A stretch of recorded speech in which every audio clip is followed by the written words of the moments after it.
ময়লা উন্মুক্তভাবে ফেলে রাখায় দুর্ভোগ পোহাচ্ছেন মাগুরার বর্জ্য পরিশোধনাগারের আশেপাশের ৩ শতাধিক পরিবার। প্রকল্পের পানি ফেলা হচ্ছে পাশের জমিতে। এছাড়া ২ বছর ধরে বর্জ্য সংগ্রহ চললেও জৈব সার ও বায়োগ্যাস তৈরি শুরু হয়নি এখনো। এদিকে শহরের আরেকটি উন্মুক্ত স্থানে ময়লা ফেলছে পৌর কর্তৃপক্ষ। প্রায় ৯ কোটি টাকা ব্যয়ে মাগুরা পৌরসভার শিমুলিয়া এই স্যানিটারি ল্যান্ডফিল ও পয়ঃবর্জ্য পরিশোধনাগারটি স্থাপন করা হয় ২০২১ সালে। প্রকল্পে জৈব সার ও বায়োগ্যাস তৈরির কথা থাকলেও তা হয়নি। ২ বছর ধরে চলছে ময়লা সংগ্রহ।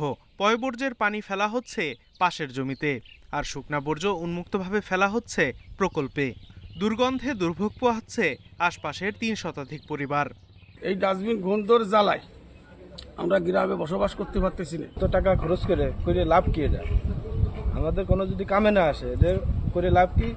বর্তমানে প্রতিদিন করে ৫,০০০ লিটার পয়ঃবর্জ্য সংগ্রহ করা হচ্ছে, আর ২ বছরে সংগ্রহ করা হয়েছে প্রায় ১,৫০০ ঘনমিটার শুকনা বর্জ্য।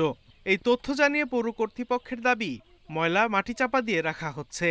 শহরের বর্জ্য ব্যবস্থাপনা, সেখানে এফএসটিপি অর্থাৎ শিমুলিয়ার এফএসটিপিতেই ডাম্প করা হয় এবং সেখান থেকে প্রক্রিয়াজাতকরণ করা হয়।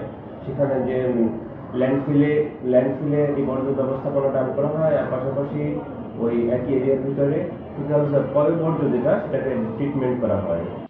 এদিকে প্রকল্প থেকে আধা কিলোমিটার দূরে পৌর পানি শোধনাগারের পাশে উন্মুক্তভাবে ময়লা ফেলে রাখছে পৌর কর্তৃপক্ষ। Independent news.